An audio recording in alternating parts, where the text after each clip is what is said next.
Welcome back to the Shakey Sonnet Show. I am Tootight Lautrec, the drag laureate of the Sonnetarium, and we are here in the Sonnetarium at the bottom of the down staircase in the permanently sequestered remainder section of an unnamed local library, which may or may not have some lions couchant resting on the front steps after a long night of carousing, because we are looking at Sonnet 76, and it appears to me that the beloved is back in town for sure.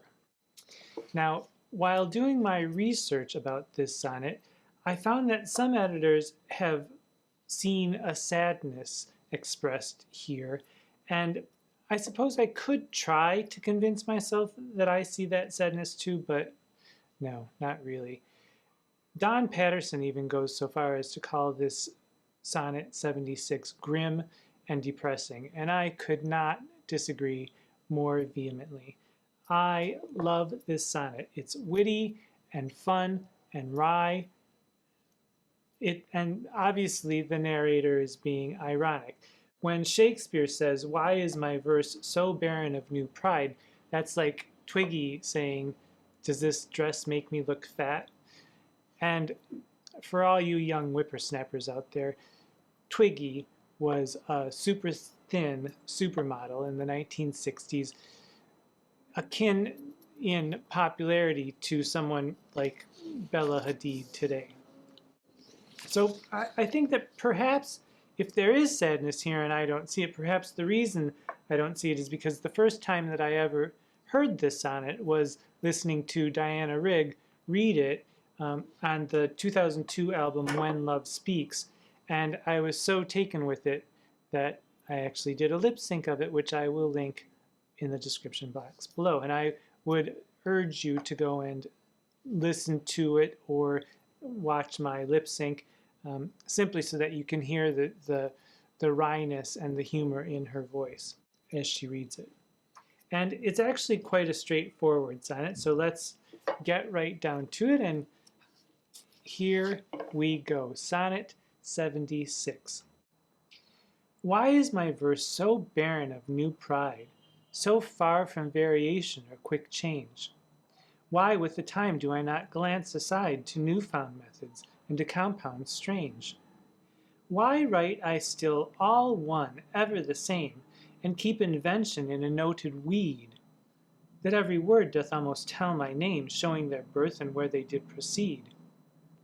Oh no, sweet love, I always write of you, and you and love are still my argument.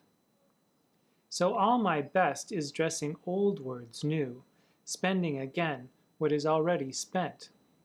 For as the sun is daily new and old, so is my love still telling what is told. So it's pretty clear what's going on. There's this idea of writing as a peril, or words as children. But why is my verse so barren of new pride?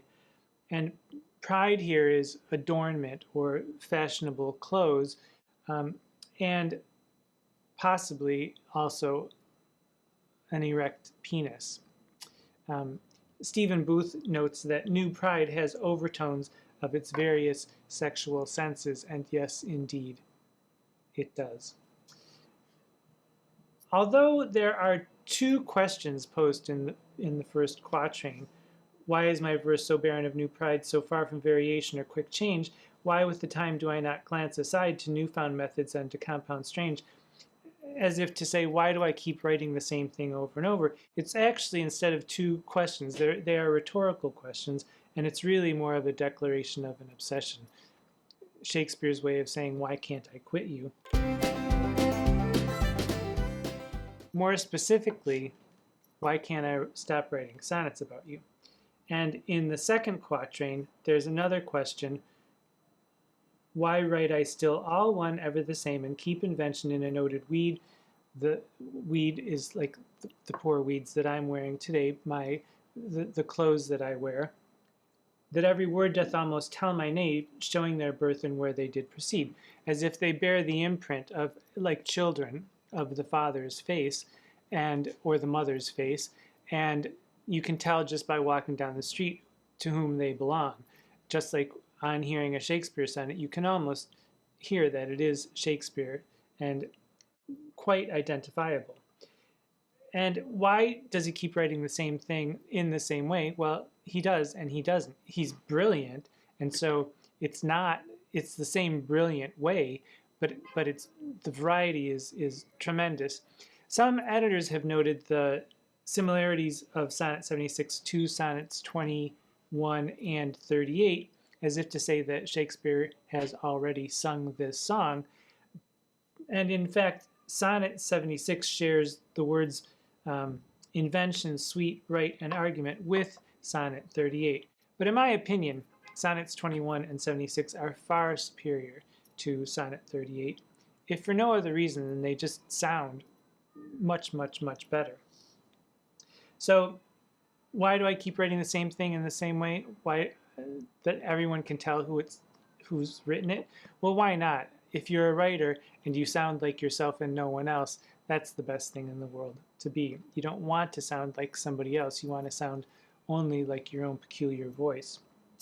And then in the third quatrain, oh no, and here it's K-N-O-W, but it could sound like N-O, oh no, as if he's contradicting himself and saying, well, actually, oh no, not really. I'm great. You know I'm great. Everyone knows I'm great. And so let's proceed. But in fact, he is saying, oh no, as if to say, be assured, my love, that I only write of you. And everything about you, you and love, are still my argument, the idea that I propound in my sonnets. So all my best is dressing old words new, spending again what is already spent.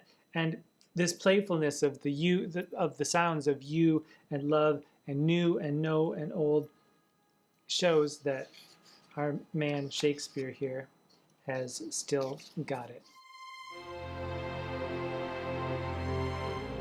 And then the couplet with the priapic rising and falling of the sun. The sun rises and it's new and it's old. It's new in the morning and it's old in the evening. And just like my love is still telling what is told, we have these ideas of financial terms. We've got the rising and falling, the sun of the love, and perhaps another appendage. And then spent and telling, which are financial terms, but also spent as in orgasm. And anytime you hear these financial terms, you do have to sort of think of a money shot. Also, if you've noticed, in the last three lines, there is a pair of polyptotons, which we've discussed before as one of our vocabulary, cocktail party vocabulary words. There's a pair of polyptotons in the last three lines, spending and spent, and telling and told. And a polyptoton is, again, a rhetorical repetition of a word in a different case, inflection, or voice in the same sentence. So now, when you're at a cocktail party hosted by Mr. and Mrs. Biff and Buffy Fabuloso, you can sip your drink, whether it be a dry martini or a sparkling water with lime in it, and just casually drop that you notice that there were a pair of polyptotons in Shakespeare's Sonnet 76, and then you can sashay away to the canapé table while Biff ogles your curvaceous curves and Buffy seethes at your voluptuous vocabulary. And you can have a hell of a night for the rest of the night. Now, do we know if there are any genders specified in Sonnet 76? No, we don't, and we haven't for quite a while now. So there's no indication of whether there's a male or a female, either as the narrator or as the beloved. Dramatically, where might it fit in? Possibly Love's Labor is Lost, because it's playful and funny, but it's also much more accomplished than anything that we might hear from any of those characters in Love's Labor is Lost. And you know, when I think about that, that's really quite an interesting thing too. If you look at the sonnets that do appear in Love's Labor is Lost, they are of inferior quality because they are meant to be of inferior quality. The idea that Shakespeare could write something this fantastic and also write something of slightly poor quality and much worse quality just shows his genius and versatility. I find it unbelievably stimulating to think about it. Narratively, where is 76? Well, it seems like a reunion to me, or maybe the second part of a reunion if we consider Sonnet 75 as a reunion, where the lover veritably devours the beloved in bed, we imagine, allegedly. Ah, love. So we have one more sonnet to go before we wrap up the season, and I wonder what will happen next. I'm sure there will be many wonders to wonder about. See what I did there? Polyptoton. There will be many wonders to wonder about, and I hope there are wonders in your world as we speak. Spoiler alert, there are. Pay attention. Until we meet again, I am Tootight Lautrec, and this is my feather.